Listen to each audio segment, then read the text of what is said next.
क्या होगा अगर demon lord Lucifer, Ghost Rider और शक्तिमान के बीच में फाइट हो जाए तो कौन जीतेगा? और इन तीनों में से ज्यादा पावरफुल कौन है? King of hell Lucifer, morning star, demon from hell, anti hero Ghost Rider या इंडियन सुपर हीरो शक्तिमान? तो ये वीडियो बहुत ही इंटरेस्टिंग होने वाली है, इसलिए इसे बिल्कुल भी स्किप मत करना और एंड तक जरूर देखना ताकि तुम कुछ भी मिस ना करो। तो लूसीफर, घोस्ट राइडर और शक्तिमान तीनों अपनी सुपर पावरफुल और सुपर डिस्ट्रक्टिव स्ट्रेंथ की वजह से मोस्ट पावरफुल कैरेक्टर्स में से एक है और बहुत ही कम ऐसे कैरेक्टर्स हैं जो एक्चुअली उन्हें हरा पाए हैं। तो सबसे पहले बात कर लेते हैं शक्तिमान वर्सेस लूसीफर की और जानने की कोशिश करते हैं कि इन दोनों में से ज्यादा पावरफुल कौन है। बात करें शक्तिमान की, तो शक्तिमान हमें पहली बार 1997 के एक टीवी शो में देखने को मिला था और ये पहली सुपर हीरो सीरीज थी जो पूरे भारत में फेमस हुई थी। बात करें शक्तिमान के ओरिजिन की, तो मानवता की शुरुआत में इंसान बहुत सुखी थे, पर सदियां बीती और 3 युग बीते और वही इंसान जो इतने टाइम से शांति और प्यार से रह रहे थे, उनके दिल में लालच और बुराई आने लगी और इसी लालच और बुराई से इंसानियत खोखली होकर टूटती रही अगले 6000 सालों तक। और इस सब को रोकने के लिए ऋषियों का एक समूह जो कि खुद को सूर्यवंशी बुलाते थे, उन्होंने एक इंसान को चुना और उस इंसान को कुंडलिनी योगा के द्वारा अपने शरीर के साथ चक्रों को जागृत करके उनकी पावर्स को कंट्रोल करना सिखाया और इन चक्रास को जागृत करके उसे बहुत सारी सुपर नेचुरल और मैजिकल पावर्स मिली। और इन पावर्स पर पूरा कंट्रोल पाने के लिए उसने अपनी बॉडी को एक यज्ञ के दौरान यज्ञ की अग्नि में समर्पित कर दिया और डेथ की जगह उसे मिली सुपर नेचुरल और मैजिकल पावर्स और उसकी बॉडी 5 लाइफ एलिमेंट्स में ट्रांसफॉर्म हो गई, जिससे उसे इन 5 लाइफ एलिमेंट्स पर फुल कंट्रोल मिला और उसने पूरी दुनिया से लालच और बुराई को खत्म करने की प्रतिज्ञा ली। और उसके इसी काम को देखते हुए एक रिपोर्टर जिसका नाम गीता विश्वास था, उसने उसका नाम शक्तिमान रखा और बाद में हमें पता चलता है कि शक्तिमान एक्चुअली श्री सत्या का पुनर्जन्म है जो कि महाभारत के टाइम में सूर्यवंशी का हिस्सा थे और वो अपनी इस लाइफ में एक नॉर्मल फोटोग्राफर रिपोर्टर है जिसका नाम है पंडित गंगाधर विद्याधर मायाधर ओमकारनाथ शास्त्री। बात करें कुछ बेसिक पावर्स की, तो शक्तिमान के पास Superman strength, speed, stamina, durability, fly, energy projection, energy manipulation, element manipulation और इमॉर्टैलिटी जैसी पावर्स हैं। शक्तिमान अपनी बॉडी को 5 life element fire, air, earth, space और वाटर में ट्रांसफॉर्म कर सकता है और उसकी यही चीज उसे इमॉर्टल और अनडिफीबल बना देती है, क्योंकि अगर समहाउ कोई उसे मारकर उसकी पूरी बॉडी को भी डिस्ट्रॉय कर देता है फिर भी शक्तिमान नहीं मरेगा, बल्कि 5 लाइफ एलिमेंट्स उसकी बॉडी को दोबारा से रिवाइव कर लेंगे। और जब तक हमारे यूनिवर्स में फायर, एयर, अर्थ, स्पेस या वाटर में से कोई एक भी एलिमेंट है तब तक शक्तिमान को मार पाना ऑलमोस्ट इम्पॉसिबल है। और अगर शक्तिमान का कोई एनिमी शक्तिमान को मारना चाहता है तो पहले उसे पूरे यूनिवर्स से इन 5 लाइफ एलिमेंट्स को डिस्ट्रॉय करना होगा, या इन अदर वर्ड्स पूरे यूनिवर्स को, उसके बाद खुद की बॉडी को और उसके बाद शक्तिमान को। पर अगर एक भी लाइफ एलिमेंट बच गया तो शक्तिमान दोबारा से रिबॉर्न हो जाएगा। शक्तिमान लाइट की स्पीड से ट्रैवल कर सकता है, स्पेस में विदाउट ऑक्सीजन सांस ले सकता है, डायमेंशंस के बीच में ट्रैवल कर सकता है और सुपरमैन की तरह अपनी आंखों से लेजर लाइट भी छोड़ सकता है। और शक्तिमान की ये सब पावर्स उसे मार्वल और डीसी के बहुत सारे सुपर हीरो से कई गुना ज्यादा पावरफुल बना देती है। साथ ही शक्तिमान के पास कॉस्मिक अवेयरनेस भी है जिससे उसे अपने यूनिवर्स या मल्टीवर्स में क्या चल रहा है सब पता होता है। तो ये थी शक्तिमान की पावर्स और शक्तिमान की पावर्स को अच्छे से जान लेने के बाद अब बात कर लेते हैं लूसीफर की और जानने की कोशिश करते हैं कि आखिर लूसीफर कितना पावरफुल है। तो लूसीफर का पूरा नाम लूसीफर मॉर्निंग स्टार है जो कि गॉड की फर्स्ट और ग्रेटेस्ट क्रिएशन है, इसलिए गॉड ने उसे ऑलमोस्ट परफेक्ट बनाया था और वो सबसे पावरफुल एंजल है। लूसीफर स्टार्टिंग में एक एंजल ही था और वो बाकी एंजल्स के साथ हेवन में ही जाता था, पर बाद में उसे गॉड ने वहां से निकाल कर हेल का रूलर बना दिया, जिसके बाद वो बना किंग ऑफ हेल और यहीं से उसे उसके डेविल और सैटन जैसे नाम मिले। लूसीफर गॉड की फर्स्ट और ग्रेटेस्ट क्रिएशन था, इसलिए वो सबसे पावरफुल एंजल है जिसके पास बहुत सारी गॉडली पावर्स भी हैं और वो पावर्स के मामले में ऑलमोस्ट गॉड के ही बराबर पावरफुल है। पर टाइम के साथ चीजें चेंज हुई और गॉड ने उसे हेवन से निकाल कर हेल भेज दिया, जिसके बाद वो बना king of hell, demon lord devil. बात करें लूसीफर की पावर्स की, तो लूसीफर के पास godly strength, speed, stamina, durability, fly और इमॉर्टैलिटी जैसी पावर्स हैं। और गॉडली पावर्स को तुम सुपरमैन पावर्स से बिल्कुल भी कंपेयर मत करना क्योंकि इन दोनों में बहुत ज्यादा डिफरेंस है। लूसीफर के पास इमेंसिव स्ट्रेंथ है और वो अगर अपनी फुल स्ट्रेंथ का यूज करे तो वो अपने एक ही अटैक में पूरे के पूरे यूनिवर्स तक को डिस्ट्रॉय कर सकता है और बहुत ही कम ऐसे कैरेक्टर्स हैं जो एक्चुअली उसकी पावर्स को मैच कर सकते हैं। लूसीफर के पास गॉडली स्पीड है और वो किसी भी सर्वाइविंग बीइंग से ज्यादा फास्ट है जो कि with in a blink of I hello या हेवन में पहुंच सकता है। लूसीफर बहुत ही ज्यादा ड्यूरेबल है और उस पर अर्थ या किसी भी दूसरे प्लेनेट की वेपन्स का कोई भी असर नहीं होता और उसको मारना या हार्म करना सिर्फ हेल या हेवन के वेपन से ही पॉसिबल है। लूसीफर के पास सुपर हीलिंग और रीजनरेशन की भी पावर है जिससे वो अपने किसी भी बॉडी पार्ट को दोबारा से रीग्रो कर सकता है। साथ ही उसके पास कॉस्मिक अवेयरनेस भी है जिससे उसे उसके यूनिवर्स या मल्टीवर्स में क्या चल रहा है सब कुछ पता होता है। लूसीफर एंटमैन की तरह अपने साइज को छोटा बड़ा कर सकता है, हेल फायर को मैनिपुलेट कर सकता है, डायमेंशंस के बीच में इजीली ट्रैवल कर सकता है और मरे हुए लोगों को दोबारा से जिंदा भी कर सकता है। और अगर तुम्हें ये भी कम लग रहा है है तो लूसीफर किसी की भी बॉडी से उसकी सोल को निकाल सकता है, डीमंस और एंजल्स के साथ कम्युनिकेट कर सकता है और टाइम को भी फ्रीज कर सकता है। लूसीफर जीनस लेवल इंटेलिजेंट है और वो जैसे अपनी डेमन वाली फॉर्म में जाता है उसकी पावर्स और भी कई गुना बढ़ जाती हैं, क्योंकि वो उसकी ट्रू फॉर्म है और वो इसमें लोगों की डीपेस्ट और डार्केस्ट डिजायर्स का भी पता लगा सकता है, उन्हें इल्यूजन सिखा सकता है और उन्हें हेल में भी ट्रैप कर सकता है। वैसे तो लूसीफर के पास और भी बहुत सारी पावर्स हैं, लेकिन अगर हम उन सबके बारे में बात करेंगे तो वीडियो बहुत लंबी बन जाएगी और उसे कोई नहीं देखेगा, इसलिए फिलहाल के लिए इतनी बहुत है। और लूसीफर आज तक सिर्फ एक बैटल हारा है जब सभी एंजल्स ने मिलकर उसे हेवन से निकाला था। तो ये थी लूसीफर की पावर्स। और लूसीफर और शक्तिमान की पावर्स को अच्छे से जान लेने के बाद अब बात कर लेते हैं फाइट कंपैरिजन की और जानने की कोशिश करते हैं कि इन दोनों में से ज्यादा पावरफुल कौन है और फाइट होने पर कौन जीतेगा। तो लूसीफर बहुत ही पावरफुल कैरेक्टर है जो कि पहले एक एंजल था और अब डेमन लॉर्ड डेविल है जिसके पास बहुत सारी गॉडली पावर्स भी हैं, जबकि दूसरी तरफ शक्तिमान एक नॉर्मल ह्यूमन बीइंग था और अब भी वही है, बस कुछ सुपरनेचुरल पावर्स के साथ जो कि उसे कुंडलिनी योगा से मिली है। लूसीफर लाइट की स्पीड से ट्रैवल कर सकता है और उसको मारना या हार्म करना सिर्फ हेल या हेवन के वेपन से ही पॉसिबल है, जबकि दूसरी तरफ शक्तिमान भी लाइट की स्पीड से ट्रैवल कर सकता है पर उसे मारना या हार्म करना हेल या हेवन के वेपन से भी पॉसिबल नहीं है, क्योंकि अगर लूसीफर शक्तिमान की बॉडी को हेल या हेवन की वेपन या हेल फायर से कम्प्लीटली डिस्ट्रॉय भी कर देता है फिर भी शक्तिमान नहीं मरेगा, बल्कि 5 लाइफ एलिमेंट्स उसको फिर से रिवाइव कर लेंगे। लूसीफर बहुत ही पावरफुल कैरेक्टर है जो कि अपने एक अटैक में पूरे के पूरे यूनिवर्स तक को डिस्ट्रॉय कर सकता है, पर इसका भी शक्तिमान पर ज्यादा कुछ असर नहीं होगा, क्योंकि वो तब तक नहीं मर सकता जब तक 5 लाइफ एलिमेंट्स में से एक भी उसके आसपास है और 5 लाइफ एलिमेंट्स का यूनिवर्स से खत्म होना ऑलमोस्ट इम्पॉसिबल है। दूसरी तरफ लूसीफर इमॉर्टल तो है पर उसको मारना एक्चुअली हेल या हेवन के वेपन से पॉसिबल है, और क्योंकि शक्तिमान हमारा इंडिया का सुपर हीरो है इसलिए उसके लिए अपने गुरुओं या किसी देवता से हेल या हेवन के वेपन का जुगाड़ करना उतनी भी कोई बड़ी बात नहीं है। और शक्तिमान बुराई को खत्म करता है, बुरे लोगों को नहीं, इसलिए मोस्ट ऑफ द चांसेस है कि शक्तिमान लूसीफर को मारने की जगह उसके खिलाफ होल्ड बैक करके उसे समझाने या उसे हराने की कोशिश करेगा, जबकि दूसरी तरफ लूसीफर के लिए जीतना ही सब कुछ है और वो जीतने के लिए किसी भी हद तक जा सकता है। इन दोनों के पास ही एक दूसरे को मारने के लिए इनफ पावर्स नहीं है और ना ही ये दोनों कभी हार मानेंगे, इसलिए पॉसिबल है कि ये फाइट अगले हजारों सालों या इटर्निटी तक ऐसे ही चलती रहे। पर बात करें एंड रिजल्ट की तो 5 लाइफ एलिमेंट्स का यूनिवर्स से गायब होना ऑलमोस्ट इम्पॉसिबल है, जबकि शक्तिमान को हेल या हेवन की वेपन मिल सकती है और शक्तिमान अपने गुरुओं या देवताओं की हेल्प से हेल या हेवन की वेपन ला सकता है, इसलिए एटलीस्ट मेरे हिसाब से इस फाइट के जीतने के चांसेस शक्तिमान के ज्यादा है, जिसमें संभव शक्तिमान हेल या हेवन की वेपन को अरेंज करके लूसीफर को हराकर इस फाइट का एक अल्टीमेट विनर बन सकता है। और एटलीस्ट मेरे हिसाब से ये फाइट बहुत ज्यादा लंबी चलेगी, बट एंड में इस फाइट का विनर शक्तिमान ही होगा। तो बात कर लेते हैं शक्तिमान वर्सेस घोस्ट राइडर की और जानने की कोशिश करता है कि इन दोनों में से ज्यादा पावरफुल कौन है।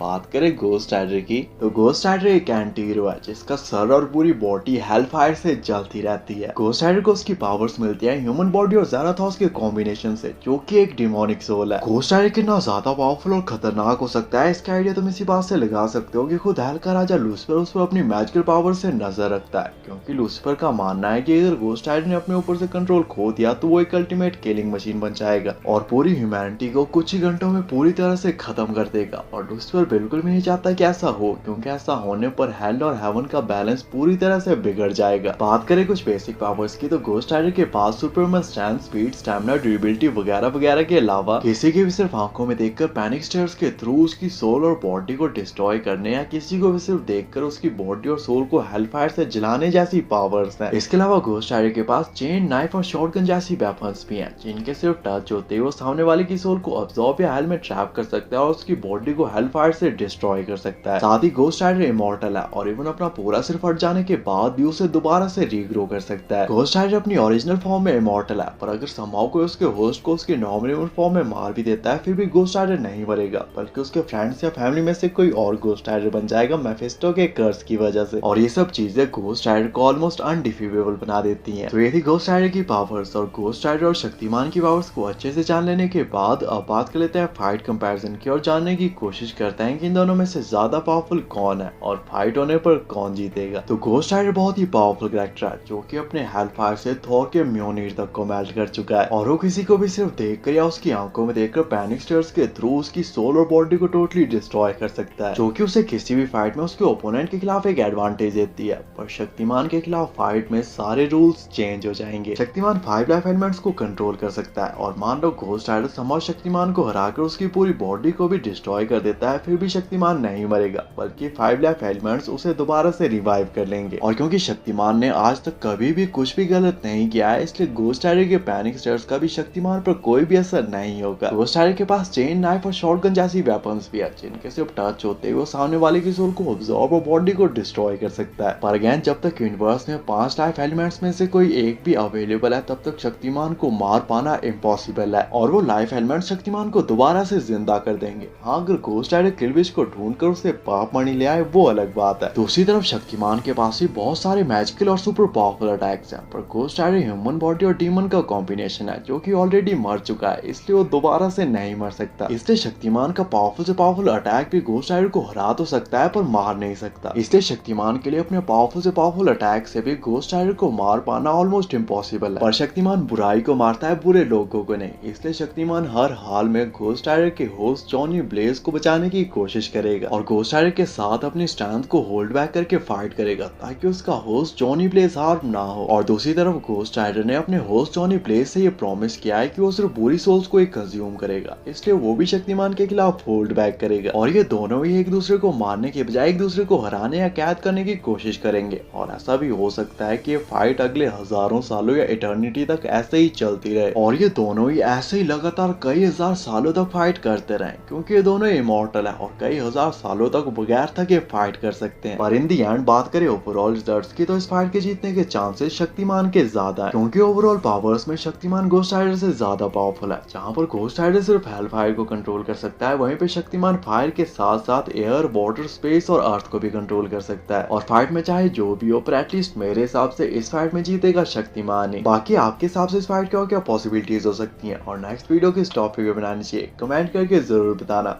ऐसी अमेजिंग वीडियोस के लिए चैनल को सब्सक्राइब कर देना एंड थैंक्स फॉर वॉचिंग।